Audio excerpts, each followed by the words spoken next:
Hoje eu vou falar sobre um assunto que é muito importante, que muitos alunos do Brasil inteiro me perguntam toda santa semana: qual o melhor método de aferição de PA não invasivo, Doppler ou oscilométrico? Eu vou tirar a sua dúvida, eu vou mostrar o método que eu costumo usar na minha rotina, porque eu confio mais para você também incorporar na sua rotina, se é que você ainda não faz, já que a pressão arterial é a variável hemodinâmica mais importante do sistema cardiovascular. Então, sem mais delongas, já curte esse vídeo e compartilha com o colega, porque ele vai ficar muito grato a você, porque isso já vai ajudar no seu dia a dia na prática. Vem comigo! Eu já deixei separado aqui o sistema cardiovascular acoplado ao sistema respiratório para a gente recordar conceitos hemodinâmicos fundamentais. O primeiro deles é o grau de justeza. O sistema cardiovascular é uma bolsa semidistensível, que quanto mais justo estiver, mais fácil o sangue vai retornar para o próprio coração, mais o coração vai se distender, com mais força ele vai contrair, o lado direito para os pulmões, o lado esquerdo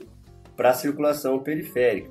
Então, quem garantir a justeza desse sistema vai garantir o débito cardíaco. Portanto, o débito cardíaco não depende do próprio coração, mas do grau de justeza. E quem que vai interferir com o grau de justeza? Duas coisas: quanto de volume circulante estiver, portanto volemia, e o tamanho desse sistema, que é determinado pelo grau de vasoconstrição. Basicamente o que eu estou falando aqui é um mecanismo de Frank-Starling, para recordar que a pressão arterial é a variável hemodinâmica mais importante do sistema cardiovascular, porque para o sangue perfundir órgãos críticos como o cérebro, o coração e os rins, o sangue tem que estar pressurizado. Então a pressão arterial ela é fundamental para que haja perfusão. Não são sinônimos, mas a perfusão, que é a entrada de sangue nos tecidos, depende da pressão arterial. E a pressão arterial é um produto do débito cardíaco multiplicado pela resistência vascular periférica. E aí eu preciso dessa justeza para o sangue retornar para o coração bombear mais, manter um débito cardíaco adequado, dessa forma a pressão fica adequada. No entanto, mesmo em situações em que o débito cardíaco está baixo, como na insuficiência cardíaca, que o ventrículo não consegue bombear tanto sangue, a pressão pode estar normal às custas de vasoconstrição. Em outras palavras, quando a gente fala de pressão arterial, dessa variável hemodinâmica que é a mais importante do sistema cardiovascular, a gente está se referindo a essa parte do circuito, e por isso eu faço esse desenho para você enxergar tudo isso. Então, aferir pressão arterial é parte de todo bom exame clínico, porque a alteração de pressão arterial pode estar presente em diversas situações clínicas que muitas vezes nem tem nada a ver com o próprio coração. No hipertireoidismo felino, nas doenças renais, nas doenças endócrinas, nos traumas, no choque circulatório, enfim. Não precisa ser cardiologista para aferir a pressão. E aí tem dois métodos que a gente usa de forma não invasiva. E é disso que a gente está falando aqui. Quais são esses métodos? A gente tem o Doppler e o oscilométrico. E para a gente entender tudo isso, a gente precisa, em primeiro lugar, entender como esses métodos funcionam. Eu vou começar explicando o oscilométrico, que é o que muita gente prefere usar na rotina, porque ele é mais prático. De fato, você coloca lá o manguito, escolhe o membro, tem que ter todo o protocolo guiado pelos guidelines, a gente fala disso no outro vídeo.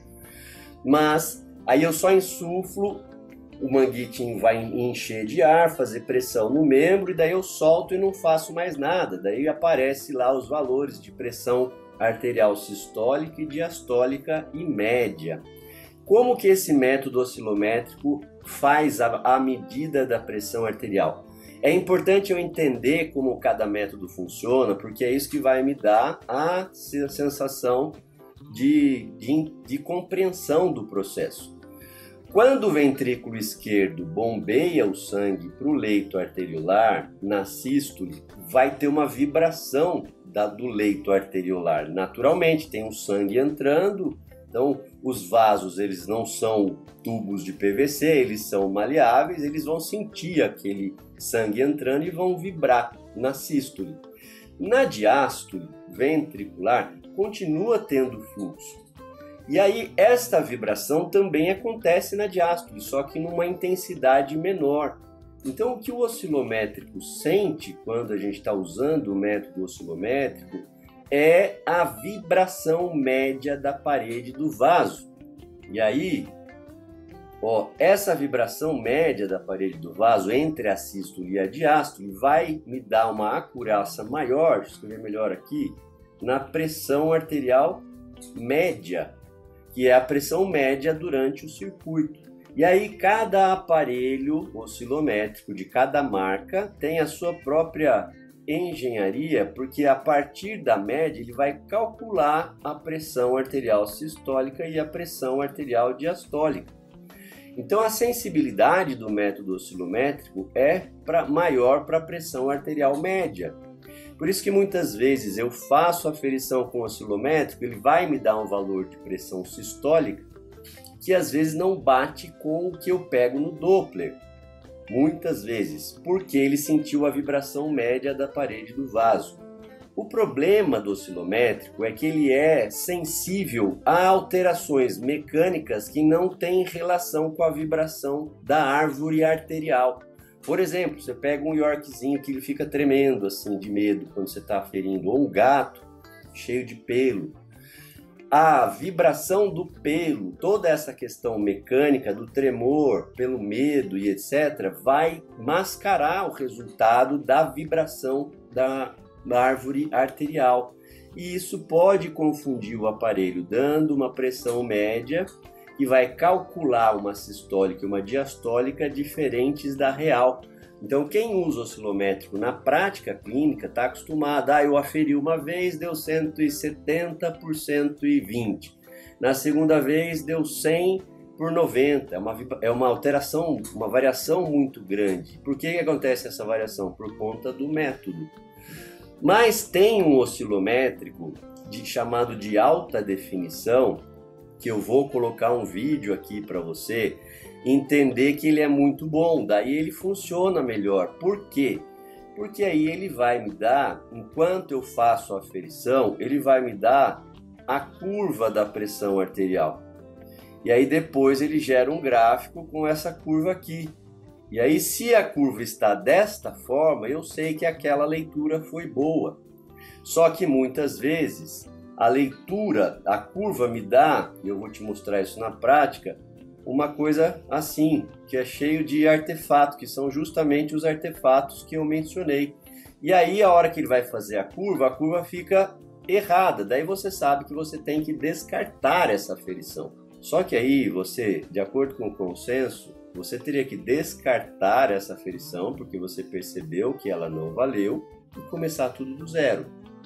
Você tem que fazer uma primeira medida, que você só vai ter o valor ali. Para o animal perceber que aquilo não dói, você não computa aquela medida.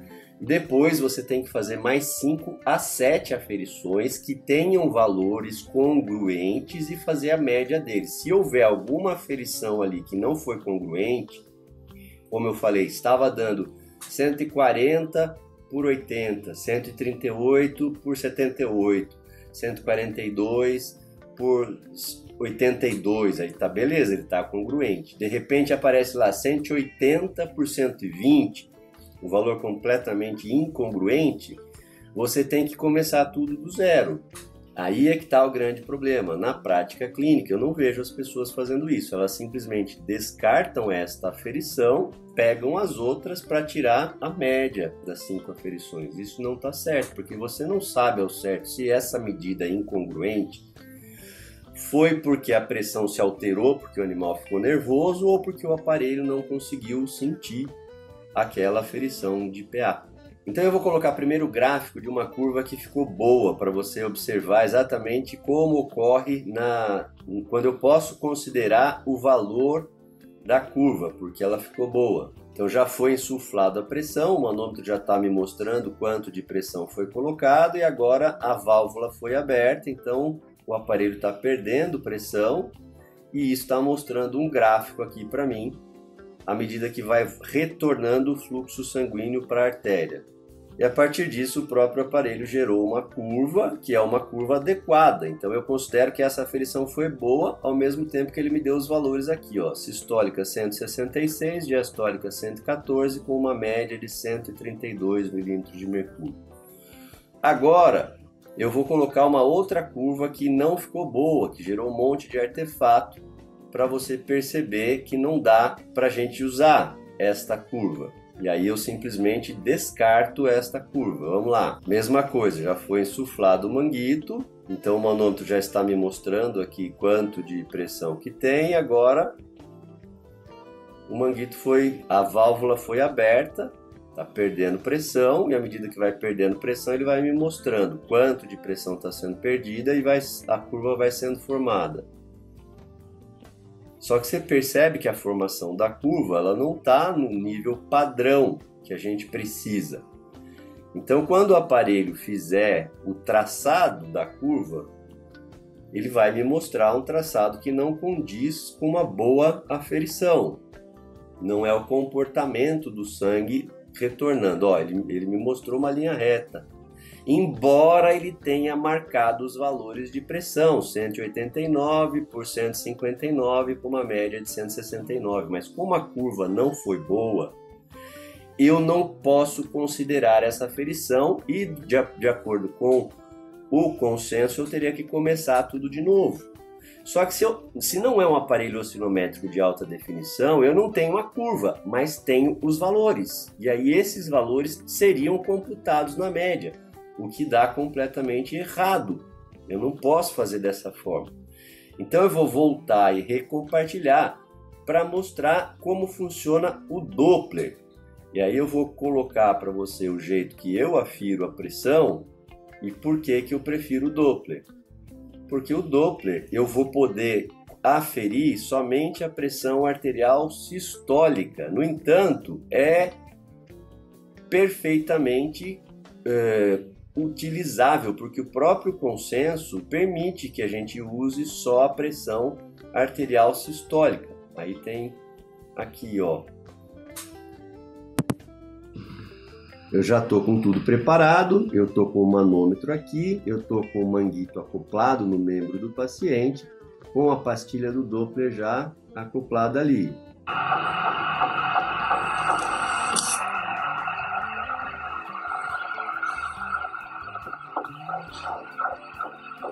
Voltou aqui, o som voltou aqui em 170, este é o valor da pressão arterial sistólica. Dá para aferir a diastólica? Dá, mas precisa de um ouvido muito acurado, de um paciente muito colaborativo. Então, na prática, no dia a dia, a gente acaba não considerando este valor.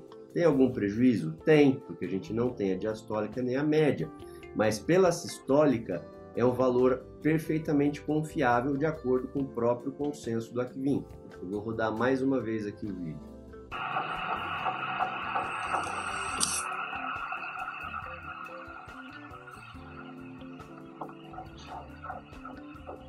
Voltou. Exatamente em 170 milímetros de mercúrio. Porque como é que funciona? Eu coloco o manguito, vou insuflar, isso vai gerar uma pressão mostrada pelo manômetro, então essa pressão vai ser maior do que a pressão sanguínea, portanto interrompe o fluxo naquela artéria, e aí eu vou soltando devagarzinho a válvula para esse manguito ir perdendo pressão, ao mesmo tempo que eu já estou com a pastilha do Doppler, que eu já localizei a artéria. Quando a pressão do manguito, que é mostrada no manômetro, for igual à pressão sistólica do sangue, volta a ter fluxo, por isso eu pego aquele primeiro som. Esse é o valor da pressão sistólica, então, que a gente considera, inclusive, para o tratamento. Óbvio que daí tem que seguir todo o protocolo do Akvin, é bastante importante, é complexo, a gente tem que seguir tudo que está lá, a gente volta a falar disso no próximo vídeo, mas aqui é só para mostrar a diferença entre o oscilométrico e o Doppler. Veterinário, se esse vídeo didático desenhado fez sentido para você, eu convido você a clicar no link abaixo para entrar num grupo de espera para os cursos em cardiologia veterinária que eu ministro de tempos em tempos. Agora não tem nenhum curso aberto, mas você estando nessa lista não corre o risco de você ficar de fora quando eu abrir o próximo, uma vez que eu não faço isso com muita frequência. E assim você assimila todo esse conteúdo, já usa, já tem resultados práticos. São mais de 25 anos de cardiologia veterinária compilados de forma didática, prática, para você entender, assimilar e te ajudar nos conceitos de hemodinâmica. Clica, entra lá e a gente se vê no próximo curso. Um abraço!